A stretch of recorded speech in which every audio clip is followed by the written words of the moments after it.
នៅប្រទេសកូរ៉េប្រឡំលោកអនឡាញដ៏ល្បីល្បាញមួយក្បាលដែលមានចំណងជើងថា Three Ways to Survive the Apocalypse ធ្លាប់មានប្រជាប្រិយភាពខ្លាំងប៉ុន្តែបន្ទាប់ពី10ឆ្នាំនិងជាង1000ជំពូកវានៅសល់អ្នកអានតែម្នាក់ប៉ុណ្ណោះដូចចាបានចាប់ផ្ដើមអានវាតាំងពីនៅវិទ្យាល័យហើយបន្តអានវាឥឡូវនេះជាមនុស្សពេញវ័យនៅក្នុងរឿងតួឯកយ៉ងហៀកប្រយុទ្ធប្រឆាំងនឹងការលំបាកដែលបញ្ជូនដោយព្រះនៅពេលដែលពិភពលោកជិតដួលរលំដៃគូរបស់គាត់ដួលម្ដងមួយប៉ុន្តែគាត់តែងតែតាំងចិត្តថានឹងកាន់តែរឹងមាំដូចចាយល់ថារឿងនេះជំរុញទឹកចិត្តគាត់ឲ្យការអានប្រឡំលោកនេះឡើងវិញបានជួយគាត់ឲ្យឆ្លងកាត់ឆ្នាំសិក្សាវិទ្យាល័យរបស់គាត់ខណៈពេលដែលគាត់ត្រូវបានមិត្តរួមថ្នាក់ចិត្តអាក្រក់យីបន្ទាប់ពីបញ្ចប់ការសិក្សាដូចចាបានទៅសិក្សានៅមហាវិទ្យាល័យដែលមានកម្រិតមធ្យមធ្វើការខ្លះដែលមានកម្រិតមធ្យមនឹងបានចូលរួមជាមួយក្រុមហ៊ុនធំមួយក្នុងកិច្ចសន្យាបណ្ដោះអាសន្នថ្ងៃនេះកិច្ចសន្យានោះបញ្ចប់ហើយប្រឡំលោកក៏បញ្ចប់ដែរបន្ទាប់ពីវេនចុងក្រោយរបស់គាត់ចប់ដូចចាបានអានចំពុកចុងក្រោយហើយមានការខកចិត្តចំពោះចុងបញ្ចប់ពីព្រោះចុងហ៊ីគឺជាអ្នកនៅរស់រានមានជីវិតតែម្នាក់គាត់សម្រេចចិត្តផ្ញើសារទៅអ្នកនិពន្ធដោយនិយាយថារឿងនេះអាក្រក់បំផុតនៅលើរថភ្លើងដូចចាបានបុកជាមួយមិត្តរួមការងាររបស់គាត់ឈ្មោះសាដែរកិច្ចសន្យារបស់គាត់ក៏បានបញ្ចប់ដែរការសន្ទនារបស់ពួកគេត្រូវបានរំខានដោយអតិថិជន file របស់ពួកគេគឺ Mongo ដែលនៅតែវីប្រហារ Salmon ថានាងនៅតែនិយាយថាទេប៉ុន្មានដងក៏ដោយជាសំណាងល្អគាត់បានចុះពីភ្លើងនៅចំណត់បន្ទាប់នៅពេលនោះដូចចាមានកា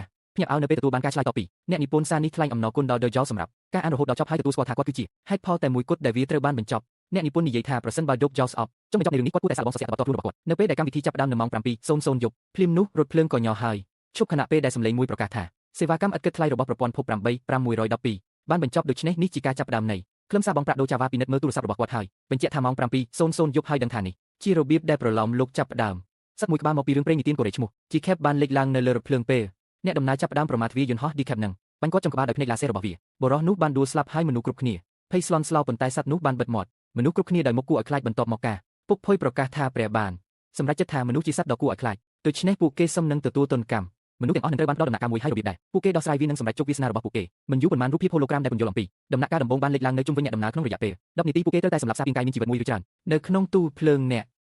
កដែលទទួលបានជោគជ័យនឹងទទួលបាន300កាក់ហើយអ្នកដែលបរាជ័យនឹងត្រូវសម្លាប់ការរលួយក៏និយាយផងដែរថាក្រុមតារានិករនឹងតែងតែមើលនៅលើស្ពានរថភ្លើងត្រូវបានកកហើយរថយន្តទាំងអស់ក៏ដូចគ្នាដែរនៅពេលដែលរូបភាពហូឡូក្រាមចាប់ផ្ដើមកំណត់ម៉ោង10នាទីអ្នកដំណើរពិនិត្យមើលទូរស័ព្ទរបស់ពួកគេហើយឃើញថាគ្មានសេវាកម្មអ្វីទេមិនយូរប៉ុន្មានមនុស្សក៏បាត់បង់ស្មារតីហើយចាប់ផ្ដើមប្រយុទ្ធគ្នាជួនការចាប់ដៃគ្នាប្រឆាំងនឹងមនុស្សម្នាក់ស្ត្រីម្នាក់ភ័យស្លន់ស្លោហើយព្យាយាមរត់គេចខ្លួនទៅឡានមួយទៀតប៉ុន្តែមានកម្លាំងប្រដាប់អាវុធនៅមាត់ទ្វារកំពុងរារាំងពួកគេមិនឲ្យជាប់ពេលដុកចាសម្លឹងមើលឡានមួយទៀតគាត់ភ្ញាក់ផ្អើលពេលគាត់សម្គាល់ឃើញជុងហ៊ីយុកនៅក្នុងហ្វូងមនុស្សគាត់ដឹងថាពួកគេកំពុងរស់នៅក្នុងព្រឹត្តិការណ៍នៃប្រឡំលោកដែលមានន័យថាគាត់ដឹងពីអនាគតសត្វចម្លែកដ៏ធំមួយបានលេចឡើងនៅក្នុងទន្លេហើយបុករថភ្លើងបណ្ដាលឲ្យមនុស្សគ្រប់គ្នាជាប់គាំងនៅលើពីដានដូចាចាំថាច្បាប់ចែងថាពួកគេត្រូវតែសម្លាប់សារពាង្គកាយមានជីវិតណាមួយវាមិនចាំបាច់ជាមនុស្សទេមានក្មេងម្នាក់ឈ្មោះកេឡុងដែលមានកសិដ្ឋានស្រមោចដូច្នេះដូចាចាប់វាហើយយកវាទៅខាងត្បូងគាត់ឲ្យនាងស៊ីស្រមោចមួយចំនួនមុននឹងព្យាយាមនិយាយជាមួយហ្វូងមនុស្សប៉ុន្តែគ្មានអ្នកណាយកចិត្តទុកដាក់នឹងគាត់ទេពេលយកយកសម្លាប់ស្រមោចមួយហូឡូក្រាមមួយបានលេចឡើងដោយនិយាយថាគាត់បានឈ្នះកាក់ដែលទីបំផុតទាក់ទាញចំណាប់អារម្មណ៍របស់មនុស្សគ្រប់គ្នាគាត់ប្រាប់ពួកគេអំពីស្រមោចប៉ុន្តែគាត់មិនមានគ្រប់គ្រាន់សម្រាប់មនុស្សគ្រប់គ្នាទេដូចដែរមនុស្សគ្រប់គ្នាត្អូញត្អែម៉ុងហ្គោបានលួចកសិដ្ឋានស្រមោចពីគាត់ហើយហ្វូងមនុស្សបានឡំគាត់វិញនៅតែមានបរិះម្នាក់កំពុងវាយដំស្ត្រីចំណាស់ម្នាក់ដូច្នេះដូចាបានចាប់គាត់ហើយប្រគល់ស្រមោចមួយក្បាលដែលជាប់នឹងដៃរបស់គាត់យ៉ាងណាក៏ដោយបរិះនោះបានបដិសេធគាត់ដោយនិយាយថាគាត់ចង់សម្លាប់នារីនោះដូចាដឹងថានេះគឺជាណាមវុនដែលជាតួអង្គមួយរូបពីប្រឡំលោកណាមវុនចាប់ផ្ដើមវីដំដូចាដោយនិយាយថាគាត់នឹងក្លាយជាជនរងគ្រោះរបស់គាត់នៅពេលដែលយោយ៉ាព្យាយាមអស់ពីសមត្ថភាពដើម្បីការពារខ្លួនគាត់នឹកឃើញថានៅក្នុងប្រឡំលោកមនុស្សមានស្ថិតដូចនៅក្នុងហ្គេមវីដេអូដែលគាត់ប្រើកាក់300ដើម្បីបង្កើនកម្លាំងរបស់គាត់ហើយវីណាមវុនធ្វើឲ្យគាត់ហោះ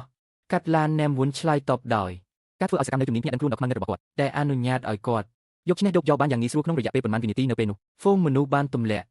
កសិដ្ឋានស្រមោចដោយចៃដន្យហើយបំពង់សុទ្ធមួយបានរំលាយចេញជោគយកបំផ្លាញវាហើយទទួលបានការទូទាត់ដ៏ច្រើនជាកាក់គាត់ចំណាយ300លើកម្លាំងនឹង300ទៀតលើភាពរហ័សរហួនដូច្នេះគាត់គេចពីការវាយប្រហារទាំងអស់របស់ណាំវ៉ាន់ហើយវាគាត់ឲ្យដួលណាំវូដែលមានការភ័យខ្លាចយ៉ាងខ្លាំងបានសន្យាថានឹងមិនធ្វើបាបស្ត្រីចំណាស់នោះទេហើយបានសុំស្រមោចមួយប៉ុន្តែដូចចានិយាយថាគាត់មិនសមនឹងស្ថិតនៅក្នុងរឿងនេះទេបន្ទាប់មកដូចចារត់ទៅធ្វើជាខែការពារនារីនោះព្រោះណាំវ៉ាន់កំពុងព្យាយាមវាយប្រហារនាងម្ដងទៀតដូចចាដាក់ស្រមោចមួយក្បាលនៅក្នុងដៃនារីនោះហើយបិទវាដើម្បីកំទេចវាមុនពេលម៉ោងកំណត់ធ្លាក់ចុះដល់0សំឡេងនោះប្រកាសថាឆាកចប់ហើយអ្នកចាញ់ទាំងអស់ត្រូវចោះរន្ធមុខដើម្បីសម្រាប់ពួកគេជាអកុសលស្រមោចចុងក្រោយបានរត់គេចខ្លួនហើយស្រមោចស្រីក៏ស្លាប់ដែរការរលួយបានលេចឡើងម្ដងទៀតហើយអបអរសាទរមនុស្ស17នាក់ដែលបានទទួលមរណភាពឥឡូវនេះដល់ពេលហើយសម្រាប់ពួកគេដើម្បីទទួលបានអំណោយពីក្រុមតារានិករសម្រាប់ការសម្ដែងរបស់ពួកគេដូចចាចង់ចាំថាក្រុមតារានិករទាំងនោះគឺជាសត្វមានអំណាចដែរមើលឆាកនានាពីលំហអាកាសហើយរីករាយនឹងការសើចចំអកចំពោះការតស៊ូរបស់មនុស្សអ្នកដំណើរម្នាក់ទទួលបានបញ្ជីក្រុមតារានិករដែលចង់ឧបត្ថម្ភពួកគេហើយពួកគេត្រូវតែជ្រើសរើសយកមួយប៉ុន្តែថ្ងៃណាមួយបំណុលនោះត្រូវតែសង្វេញដូចាវសម្រាប់ចិត្តបដិសេធការឧបត្ថម្ភសម្រាប់ពេលនេះភ្លាមនោះរថភ្លើងចាប់ផ្ដើមដួលចំហៀងខ្លួនដោយសារតែសត្វចម្លែកទន្លេកំពុង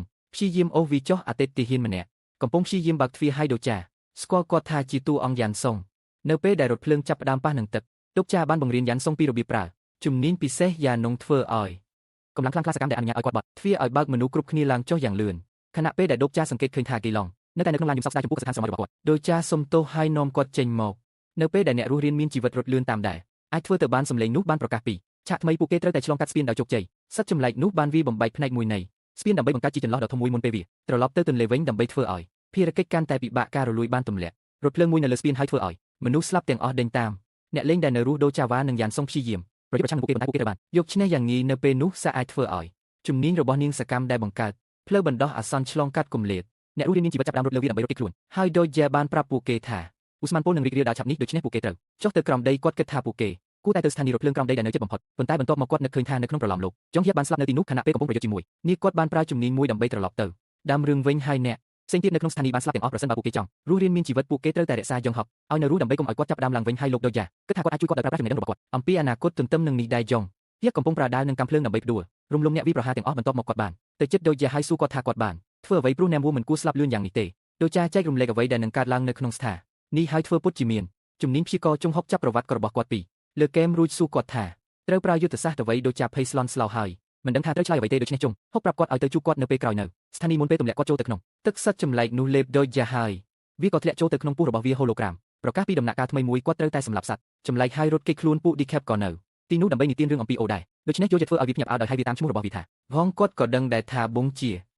Decap កម្រិតទី9ហើយការឡើងស្ត្រីមានន័យថាវាអាចឡើងបាននៅថ្ងៃណាមួយដូចាស់ចង្អុលបង្ហាញថាគាត់ប្រហែលជាមានប្រជាប្រិយភាពខ្លាំងក្នុងចំណោមតារានិករនាពេលបច្ចុប្បន្ននេះដូច្នេះប្រសិនបើគាត់ស្លាប់បុណ្យនឹងទទួលបានប្រតិកម្មរំវិញបេះហងពិនិត្យមើលការបរិច្ចាគរបស់ខ្លួនហើយបញ្ជាក់ថាអ្នកមើលស្រឡាញ់ដូចចាដូច្នេះវាយល់ព្រមចុះកិច្ចសន្យាផ្ដាច់មុខបន្ទាប់មកក្រពះរបស់សត្វចម្លែកចាប់ផ្ដើមបំពេញដោយអាស៊ីតដូចចាសុំហាងលក់សម្ភារៈរលួយហើយទិញម្ជុលចាក់ជាច្រើនដើម្បីបិទទីអាស៊ីតដែលជាអ្វីដែលគាត់បានរៀនពីប្រឡោមលោកដោយរារាំងទីទាំងអស់សត្វចម្លែកនឹងមកទោះយ៉ាងណាក៏ដោយមានរាប់រយអ្នកនៃពួកគេដូចចាបដិសេធមិនព្រមចុះចាញ់ហើយបន្តធ្វើការរហូតដល់ទីទាំងអស់ត្រូវបានគ្រប់ដណ្ដប់ដែលនៅទីបំផុតបានសម្លាប់សត្វត្រឆានហើយបញ្ចប់ឆាកបន្ទាប់មកដុកចៅបានបញ្ចូលដៃរបស់គាត់ចូលទៅក្នុងស្បែករបស់សត្វចម្លែកហើយយកស្នូរបស់វាចេញមកគាត់សុំឲ្យបេះហងដោះដូរវានៅហាងដើម្បីយកវត្ថុដកម្រមួយហៅថា Ether of Faith មុនពេលដូចា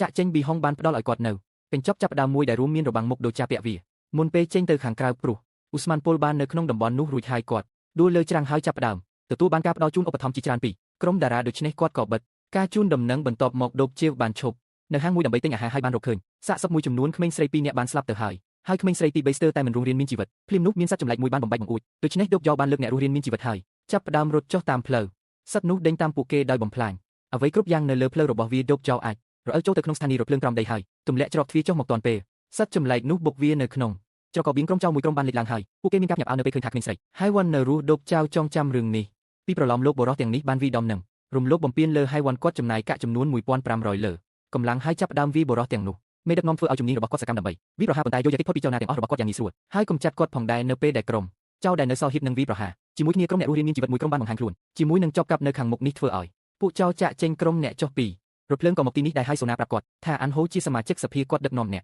រស់រានមានជីវិតនៅក្នុងស្ថានីយ៍ដោយបញ្ចុះបញ្ចូលមនុស្សខ្ពង់ខ្ពស់ឲ្យទៅបបាញ់និងចែករំលែកកាក់ជាមួយអ្នកស្រុកទន្ទឹមនឹងនេះគីឡុងបានទទួលជំនាញមួយដែលអនុញ្ញាតឲ្យគាត់ធ្វើជាមិត្តនឹងសត្វល្អិតដូចចាសួរអំពីជុំជប់ប៉ុន្តែគាត់មិននៅទីនោះទេដែរធ្វើឲ្យគាត់ឆ្ងល់ថាតើការសម្រេចចិត្តរបស់គាត់បានផ្លាស់ប្ដូររឿងពីប្រឡោមលោកឬអត់នៅពេលនោះបរិះមួយចំនួនរំលឹកដល់អ្នកស្រុកថាក្នុងរយៈពេល3ម៉ោងពួកគេត្រូវតែបង់ថ្លៃរស់រានមានជីវិតពួកអ្នកលេងជាន់ខ្ពស់បានចោទប្រកាន់ថាត្រូវការពារមនុស្សគ្រប់គ្នារហូតដល់សត្វចម្លែកនៅក្នុងផ្លូវរួមក្រោមដីត្រូវបានកំចាត់មនុស្សមួយចំនួនអស់សង្ឃឹមគ្រប់គ្រាន់ដើម្បីទៅរកលុយប៉ុន្តែអ្នកផ្សេងទៀតស្លាប់នៅនឹងកន្លែងហ្វូងមនុស្សមួយក្រុមបានឡំពាត់ដកយ៉ោហើយសុំឲ្យគាត់ចែករំលែកកាក់របស់គាត់ព្រោះពួកគេដឹងថាគាត់មានច្រើនពេលគាត់សួរថាអ្នកណានិយាយបែបនោះអ៊ីនហូទទួលស្គាល់ថាគាត់បាននិយាយមែនគាត់សន្មតថាយោយ៉ាមានទ្រព្យសម្បត្តិច្រើនព្រោះគាត់បានឃើញគាត់ប្រើសមត្ថភាពដ៏អស្ចារ្យដើម្បីប្រយុទ្ធអ៊ីនហូសុំទោសចំពោះការឆ្លើយហើយសុំឲ្យឆ្កែចុកជួយអ្នកស្រុកដែលអស់សង្ឃឹមប៉ុន្តែរឿងនេះធ្វើឲ្យយោយ៉ាចងចាំថាគាត់ជាមនុស្សអាក្រក់ពីប្រឡោមលោកដូច្នេះគាត់បដិសេធមិនឲ្យអ្វីគាត់ទេវាបង្ហាញថាអ៊ីនហូបានលួចខ្លួនទៅឲ្យក្រុមតារានិករហើយលះបង់ភាពជាមនុស្សរបស់គាត់ដូច្នេះគាត់បានក្លាយជាសត្វចម្លែកហ្វូងមនុស្សរំភើបចិត្តខ្លាំងណាស់ដូច្នេះយោយ៉ាយោព្រមជួយដោយបញ្ចប់ឆាកជំនួសឲ្យការឲ្យលុយពួកគេដូរចៅប្រមូលអាវុធមួយពីសំណល់អេចាយហើយក្រុមរបស់គាត់បានចុះតាមរូងក្រោមដីហ៊ីវ៉ាន់ចែករំលែកពីរបៀបដែរក្រុមចៅបានសម្លាប់មនុស្សដើម្បីយកកាក់របស់ពួកគេបន្ទាប់មកពួកគេបានយកវាទៅស្ថានីយ៍ដោយធ្វើពុតជាបានវិពីការបបាញ់សត្វចម្លែកដូចាដឹងថានាងគួរតែស្លាប់នៅក្នុងហាងផ្លូវរូងក្រោមដីងឹតខ្លាំងណាស់ដូច្នេះគីឡុងហៅ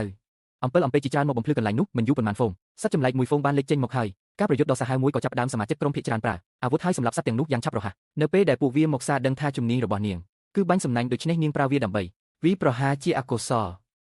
សត្វចម្លែកចុងក្រោយបានចាប់នាងហើយនាំនាងទៅក្រុមនោះដេញតាមពួកគេហើយបានរកឃើញសូណាចងនៅចុងផ្លូវរូងក្រោមដីហូឡូក្រាមមួយស្វាគមន៍ពួកគេមកកាន់ទីសក្ការៈរបស់កណ្ដុរដីហើយប្រាប់ពួកគេឲ្យកម្ចាត់អ្នកថែរក្សាភាពងឹតសត្វចម្លែកធំជាងមួយបានលេចចេញមកហើយដូចជាបានផ្លាស់ទីកិច្ចពីស្នៀតរបស់សត្វនោះជាមុនសិនមុនពេលវាដោយអាវុធរបស់គាត់ទោះជាយ៉ាងណាក៏ដោយវាកម្លាំងមួយបានរារាំងគាត់ហើយធ្វើឲ្យគាត់ហោះទៅឆ្ងាយយ៉ាងនឹងរើចេញបន្ទាប់ហើយការវារបស់គេបានធ្លាក់ទៅលើចង្វាក់វារបស់វាបណ្ដាលឲ្យវាលោតឡើងលើពីដានបន្ទាប់មកវាធ្វើឲ្យគប់ដល់ស្រាប់ស្រាវមួយសកម្មតែចាប់យករាងកាយហើយ បំផ្លាញចិត្តប្រសិនបើនរណាម្នាក់ជាប់នៅក្នុងនោះពួកគេនឹងរំលឹកឡើងវិញនូវការចងចាំដ៏គួរឲ្យរន្ធត់បំផុតរបស់ពួកគេហើយស្លាប់ជំនាញនេះអាចចាប់ហើយវ៉ាន់ដែលកំពុងមើលការចងចាំអំពីការដែលនាងនិងមិត្តភក្តិរបស់នាងត្រូវបានអេញហូចាប់បានជាមួយនឹងពួកចៅរបស់គាត់ជាសំណាងល្អដូចជាអាចរំដោះនាងចេញពីវាបានបន្ទាប់មកគាត់រត់ទៅចាប់យឡងមុនពេលគាត់ត្រូវគេចាប់ខ្លួនដែលជាអកុសលយ៉ាងត្រូវបានគេចាប់បានហើយចាប់ដើមឃើញអនុស្សាវរីយ៍ដ៏អាក្រក់បំផុតពីសម័យកាលរបស់គាត់នៅក្នុងជួរកងទ័ពដូចាព្យាយាមជួយសង្គ្រោះគាត់ដែរប៉ុន្តែការវាយប្រហាររបស់គាត់ត្រូវបានរារាំងទោះបីជាវាទម្លាក់ថ្មតូចមួយចំនួនក៏ដោយភ្លាមនោះសត្វចម្លែកនោះក៏ក្រហមឡើងដើម្បីក៏ហៅពួកបម្រើរបស់វាដូចជាហៅបងអយបើកហាងហើយព្យាយាមទិញ White Star Pure Energy ប៉ុន្តែគាត់ខ្វះលុយ 1000 កាក់ទន្ទឹមនឹងនេះដែរហ៊ីវ៉ាន់នៅតែបន្តប្រយុទ្ធប្រឆាំងនឹងសត្វចម្លែកហើយដោយការលោតយ៉ាងខ្លាំងនាងអាចចុះចតលើក្នុងរបស់ចៅហ្វាយបានដូចាធ្វើតាមគំរូរបស់នាងហើយចាប់ដើមសម្រាប់សត្វរហូតដល់គាត់រកលុយបានតាមដែរគាត់ត្រូវការផ្កាយពណ៌សត្រូវបានបញ្ចូលទៅក្នុងអាវុធរបស់គាត់ដែលផ្ដល់ឲ្យគាត់នៅការវាយប្រហារគ្រីបតិកម្ដងដូចាចម្លងការលោតរបស់ហ៊ីវ៉ាន់ហើយកាត់ខ្នងអ្នកចែកបៀដែលទីបំផុតសម្រាប់វាហ្វូងមនុស្សរត់គេចខ្លួនហើយការបំផន់ក៏បាត់ទៅដូច្នេះយ៉ានសុងបានរួចផុតពីការចងចាំរបស់គាត់ដូចាចងចាំពីប្រឡំលោកថាយ៉ានសុងត្រូវបានលងបន្លាចដោយកំហុសដែរមិនអាចជួយសង្គ្រោះមិត្តភ័ក្តិរបស់គាត់ក្រុមពិនិត្យមើលប្រអប់កំណត់ដែលពួកគេទទួលបានសម្រាប់បញ្ចប់បេសកកម្មគាត់ទទួលបានតៅខ្លីពីយ៉ានងត្រូវគេវាយឲ្យសន្លប់គេឡងទទួលបានមុខសុវត្ថិភាពមួយដែលជួយបង្កើនជំនាញសត្វល្អិតរបស់គាត់សារទទួលបានអាវធំអាតកំបាំងមួយហើយ DJ ទទួលបានដាវដែលបាក់អ្នកផ្សេងទៀតមានការភ័ន្តច្រឡំប៉ុន្តែដូចាមិនបានប្រាប់ពួកគេថានេះជាជំនឿដែលបែកបាក់នោះទេប្រសិនបើគាត់រកឃើញអេធើនៃជំនឿដាវនឹងរួចរាល់គេឡងសួរអំពីថ្មដែលធ្លាក់ក្នុងពេលប្រយុទ្ធដូច្នេះជឿពន្យល់ថាប្រសិនបើគាត់ស៊ីវាពួកវានឹងដាក់ចិត្តរបស់គាត់ទៅក្នុងរូបភាពបំផន់ដំណាក់កាលស្ថានីយ៍មិនទាន់ចប់នៅឡើយទេព្រោះនៅសល់សត្វចម្លែកមួយក្បាលទៀតក្រុមនោះប្រញាប់ប្រញាល់ត្រឡប់មកវិញហើយវ៉ាន់បានលោតយ៉ាងលឿនទៅលើមេក្រុមនោះដើម្បីសម្លាប់គាត់ជាការសងសឹកអ៊ីនហូបានបញ្ជូនក្រុមរបស់គាត់ដែលនៅសល់ទៅដូច្នេះហ៊ីវ៉ាន់ទទួលបានជំនាញថ្មីមួយពីក្រុមតារានីកដែលអនុញ្ញាតឲ្យនាងកាត់ទម្លុះក្រុមចោលទាំងអស់ក្នុងរយៈពេលត្រឹមតែប៉ុន្មានវិនាទីប៉ុណ្ណោះដើម្បីកម្ចាត់ពួកគេទាំងអស់អ៊ីនហូគ្មានជំរឿសអ្វីក្រៅពីប្រយុទ្ធហើយដើរលើសមួយដើម្បីបង្ហាញកម្លាំងរបស់ខ្លួនដៃរបស់គាត់ខ្លាយជាធំសម្បើមមុនពេលគាត់វាយប្រហារហើយវ៉ាន់ដោយអំណាចដ៏ខ្លាំងក្លារបស់គាត់ប៉ុន្តែនាងនៅតែតាមទាន់គាត់ហើយរុញគាត់ឲ្យដួលពេលនាងហៀបនឹងសម្លាប់គាត់អ្នកស្រុកបានបញ្ឈប់នាងពួកគេពន្យល់ថាពួកគេមិនឆ្លងផុតដំណាក់កាលនេះទេពីព្រោះពួកគេខ្លាចដំណាក់កាលបន្ទាប់នឹងពិបាកជាងដូច្នេះវាកាន់តែងាយស្រួលក្នុងការបង់ថ្លៃសេវាប្រចាំថ្ងៃពួកគេសង្ឃឹមថាក្រុមរបស់យោយ៉ានឹងត្រូវសម្លាប់ដោយសត្វចម្លែកនោះដើម្បីឲ្យពួកគេអាចប្រមូលកាក់របស់ពួកគេសម្លេងនោះប្រកាសថាដល់ពេលត្រូវបង់ប្រាក់ឆាប់នេះហើយដូច្នេះអ៊ីនហូប្រើវិធីរំខាននោះដើម្បីរុញហ៊ីវ៉ាន់ចេញហើយរត់ចេញសារបាញ់សំណាញ់របស់នាងហើយវ៉ានលោតឆ្លងកាត់ផ្លូវរូងក្រោមដីដើម្បីតាមទាន់យ៉ាងណាក៏ដោយនៅពេលដែលនាងហៀបនឹងប៉ះគាត់កម្លាំងមួយបានរុញនាងថយក្រោយអ៊ីនហូចំអកឲ្យពួកគេដែលចាញ់ប៉ុន្តែព្រាមនោះគាត់ត្រូវបានអ្នកលបបាញ់ចំក្បាលដែលធ្វើឲ្យឆាកបញ្ចប់អ្នកលបបាញ់បានណែនាំខ្លួននាងថាជាគឺមុនពេលទទួលបានកាក់ទាំងអស់របស់អ៊ីនហូក្រុមព្យាយាមចាក់ចេញប៉ុន្តែរបាំងនៅតែរារាំងពួកគេដូច្នេះគឺពន្យល់ថាពួកគេទើបតែបញ្ចប់ដំណាក់កាល2ផ្នែកមុនហើយក្នុងអំឡុងពេលដេញតាមពួកគេបានឆ្លងចូលទៅក្នុងដំណាក់កាលថ្មីមួយដើម្បីចាក់ចេញពួកគេត្រូវបញ្ចប់ដំណាក់កាលថ្មីហ្គាចាក់ចេញហើយយកจะដឹងថានាងជាតួអង្គមួយផ្សេងទៀតនាងជាអ្នកនៅរស់រានមានជីវិតតែម្នាក់គត់ពីថ្នាក់របស់នាងនឹងជាកូនជាងរបស់យងហៀបនៅក្នុងស្ថានីយ៍សំឡេងនោះ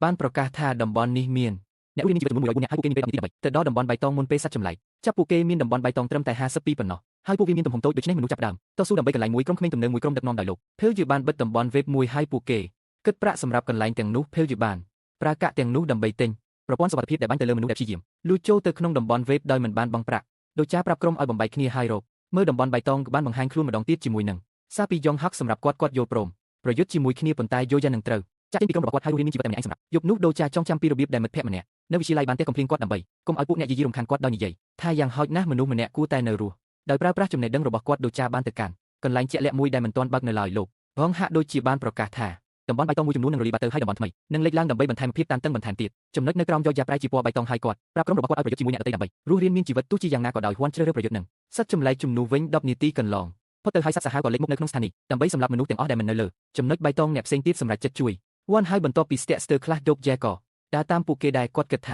ាតំបន់បៃតងនឹងលេចឡើងនៅកន្លែងគ្រោះថ្នាក់បំផុតដើម្បីធ្វើឲ្យកម្មវិធីនេះកាន់តែមានភាពរីករាយដូច្នេះក្រុមនេះបានបែកគ្នាដើម្បីទៅកាន់ច្រកទ្វារបិសាចសត្វសាហាវនៅតែបន្តសម្រាប់មនុស្សនៅលើវេទិកាសំខាន់ប៉ុន្តែក្រុមរបស់យោយ៉ាអាចទប់ទល់នឹងជំនាញរបស់ពួកគេដូចជាមានការភ្ញាក់ផ្អើលយ៉ាងខ្លាំងនៅពេលដែលជុងហ៊ីយកកំពុងរងចាំនៅច្រកទ្វារមួយដោយគ្រាន់តែមើលគាត់ប្រយុទ្ធជាមួយសត្វចម្លែកខណៈពេលកំពុងការពារគេឡងតំបន់បៃតងនៅទីនេះគឺសម្រាប់មនុស្សពីរនាក់ហើយចុងហ៊ីយកទទួលយកកន្លែងមួយគាត់និយាយថាគាត់នឹងប្រយុទ្ធជាមួយសត្វចម្លែកជាមួយយោយ៉ាលុះត្រាតែគាត់បោះបង់ចោលក្មេងនោះនៅលើវិផតថមួយទៀតអ្នកផ្សេងទៀតរកឃើញតំបន់បៃតងសម្រាប់មនុស្សពីរនាក់ដូច្នេះពួកគេក៏ជួយសង្គ្រោះខ្លួនឯងពីហ្វូងមនុស្សដូចជាបដិសេធមិនបោះបង់ចោលជីឡុងហើយទុកគាត់នៅក្នុងតំបន់បៃតងជាមួយជុងហ៊ីយកមុនពេលរត់ចេញគាត់ផ្ដល់ការយកចិត្តទុកដាក់លើសត្វចម្លែកទាំងអស់លើគាត់ហើយពេលវាប៉ះគាត់ស៊ីថ្មភ្លឺមួយដុំសាកសពរបស់គាត់ត្រូវបានគេយកទៅពន្ធនាគារបំផន់ដើម្បីជួយសង្គ្រោះគាត់ពីការវាយប្រហាររបស់សត្វសាហាវជាអកុសលនេះក៏ធ្វើឲ្យគាត់មើលពេលវេលាដែលគាត់បានប្រយុទ្ធជាមួយមិត្តល្អបំផុតរបស់គាត់ដើម្បីបំពេញចិត្តអ្នកយាយីរបស់គាត់ដូចចាបានឈ្នះការប្រកួតនៅថ្ងៃនោះហើយក្រោយមកបានដឹងថាក្មេងប្រុសម្នាក់ទៀតបានលុបឈ្មោះខ្លួនឯងចេញដូច្នេះគាត់មានអារម្មណ៍ថាមានកំហុសចាប់តាំងពីពេលនោះមកគាត់ស្អប់ចុងបញ្ចប់នៃប្រឡំលោកពីព្រោះយ៉ងហៀបបានលះបង់មនុស្សដើម្បីសង្គ្រោះខ្លួនឯងដូចចាចង់បានទីបញ្ចប់ដែលវីរបុរសអាចរស់រានមានជីវិតជាមួយមនុស្សជាទីស្រឡាញ់របស់គាត់ភ្លាមនោះចុងហៀបប្រើជំនាញមួយដើម្បីចូលទៅក្នុងការបំផន់ហើយនិយាយថាដូចយ៉ាគួរតែប្រយុទ្ធប្រឆាំងនឹងអ្នកយាយីរបស់គាត់ជំនួសឲ្យមិត្តរបស់គាត់ជុងហុកទទួលស្គាល់ថាគាត់ធ្លាប់គិតដូចចាប៉ុន្តែបន្ទាប់ពីការប្រយុទ្ធរាប់សិបដងគាត់បានដឹងថាមនុស្សគឺជាសម្រាមពេលព្រឹកឡើងដូចចាភ្ញាក់ពីដំណេកហើយដឹងថាក្រុមរបស់គាត់បាននាំគាត់ទៅបន្ទប់ឯកជនមួយខណៈពេលដែរគាត់សន្លប់ពួកគេបានប្រយុទ្ធជាមួយ សត្វចម្លែកដើម្បីការពារគាត់ហើយយ៉ាងសុងបានរងរបួសក្នុងដំណើរការនេះដោយចាដឹងថាថ្ងៃនេះជាថ្ងៃដែលយ៉ាងសុងប្រយុទ្ធជាមួយនាគដូច្នេះគាត់នឹងត្រូវស្លាប់ជំនួសវិញដើម្បីជួយសង្គ្រោះនាគសម្លេងនោះប្រកាសថាថ្ងៃនេះមានអ្នករស់រានមានជីវិតចំនួន57នាក់ពីហុងប្រាប់ពួកគេថាក្រុមតារ៉ានេះក៏ខឹងសម្បាព្រោះមនុស្សមួយចំនួនបានជួយគ្នាទៅវិញទៅមកជំនួសឲ្យការប្រយុទ្ធគ្នាដូច្នេះជាការដាក់ទណ្ឌកម្មពួកគេនឹងទទួលបានតំបន់បៃតងតែមួយប៉ុណ្ណោះអ្នកណាដែលឈរលើវានៅពេលដែលម៉ោងកំណត់ចប់នឹងឈ្នះតំបន់ពណ៌បៃតងលេចឡើងនៅក្រោមភើយយូដែលមើលទៅមិនខ្វល់ខ្វាយអ្វីឡើយដូចៅប្រាប់ជីថាគាត់មានផែនការមួយហើយសុំជំនួយពីនាងប៉ុន្តែនាងបដិសេធដើម្បីធ្វើឲ្យនាងមានអារម្មណ៍មិនល្អគាត់បានលើកឡើងពីរបៀបដែលនាងបានសម្លាប់មិត្តរួមថ្នាក់របស់នាងដើម្បីឈ្នះដំណាក់កាលទី1ជាយ៉ាយំប៉ុន្តែក៏ចាក់ចេញទៅដែរបន្ទាប់មកដូចាបានទូរស័ព្ទទៅប៊ីហុងដែលបញ្ជាក់ថាតារានីក៏ទាំងនោះស្រឡាញ់គាត់ហើយកំពុងបរិច្ចាគប្រាក់យ៉ាងច្រើនដូចាសុំឲ្យប៊ីហុងប្រែក្លាយប្រាក់ទាំងអស់ទៅជាកាក់ហើយបានទៅចិត្តភីលឌូដោយផ្ដល់ជូនជួគាត់ជាមួយនឹងកាក់ទាំងអស់របស់គាត់ភីលឌូយកកិច្ចព្រមព្រៀងនោះហើយប្រគល់ការ៉េដ៏ភ្លឺចែងចាំងទៅឲ្យដូចាតែចាប់ផ្ដើមវីវាដោយដាវរបស់គាត់ហ្វូងមនុស្សព្យាយាមបញ្ឈប់គាត់ប៉ុន្តែទីបំផុតគីយល់ហើយបាញ់តំបន់បៃតងដើម្បីបំផ្លាញវាពន្លឺបានរលត់ទៅហើយដូចជាបានចង្អុលបង្ហាញថាប្រសិនបើមនុស្សគ្រប់គ្នាបានប្រយុទ្ធជាមួយគ្នាតាំងពីដើមមកគ្មានអ្នកណាម្នាក់ស្លាប់ឡើយគាត់បានផ្ទេរប្រាក់ទៅឲ្យភើលជាដើម្បីបញ្ចប់កិច្ចព្រមព្រៀងរបស់ពួកគេដោយសុំឲ្យគាត់ការពារមនុស្សគ្រប់គ្នាភើលជាអនុញ្ញាតឲ្យហ្វូងមនុស្សចូលទៅក្នុងតំបន់វេបរបស់គាត់ដោយឥតគិតថ្លៃបន្ទាប់មកគាត់បានយកអាវុធទាំងអស់ដែលគាត់បានទិញសម្រាប់ប្រព័ន្ធសន្តិសុខរបស់គាត់ពេលសัตว์ចម្លែកចេញមកភើលជាបើកការបាញ់ប្រហារហើយមិនយូរប៉ុន្មានក៏មានគំនោសាកសពសัตว์នៅក្បែរច្រកទ្វារសัตว์ខ្លះអាចរត់គេចពីក្របកាំភ្លើងបានប៉ុន្តែត្រូវបានដូយ៉ាសេណានិងហៃវ៉ាន់បាញ់ទម្លាក់នៅពេលនោះដីបានបើកចំហហើយនាគមួយបានលេចចេញមកព្រោះភ្លើងមកលើមនុស្សដើម្បីសម្លាប់ពួកគេដោយមានការរួមបញ្ចូលគ្នារវាងកាំភ្លើងនិងដាវចុងហៀបប្រយុទ្ធនឹងនាគបានយ៉ាងងាយស្រួលហើយវីប្រហារវីច្រើនដងក្រុមតារ៉ានីក៏មិនសប្បាយចិត្តដែរអ្នកលេងកម្រិតគូម្នាក់បានមកដល់ទេដូច្នេះពួកគេបង្កើនកម្រិតលំបាកភ្លាមនោះស្ថានីយ៍បានបែកខ្ញែកហើយលេចឡើងក្នុងលំហាកាសនាគបានប្រែក្លាយរាងកាយរបស់វាទៅជាអ្វីមួយដែលដូចដែកថែបដែលមិនមាននៅក្នុងប្រឡំលោកចុងហៀបព្យាយាមវីប្រហារវាហើយដាវរបស់គាត់ក៏បែកខ្ទេចខ្ទីដូច្នេះគាត់ក៏ហើយដាវថ្មីមួយមកហើយព្យាយាមម្ដងទៀតនាគបានឈ្នះគាត់យ៉ាងលឿនហើយចាក់គាត់ដោយអាវុធរបស់វាផ្ទាល់នេះមិនរារាំងចុងហៀបពីការព្យាយាមម្ដងហើយម្ដងទៀតទេដូចជាបើកឧបករណ៍ចាប់ផ្ដើមរបស់គាត់ហើយលេបវត្ថុមួយដែលនឹងការពារគាត់ពីអណ្ដាតភ្លើងសូណាប្រើសំណាញ់របស់នាងដើម្បីអូចុងហៀបចេញពី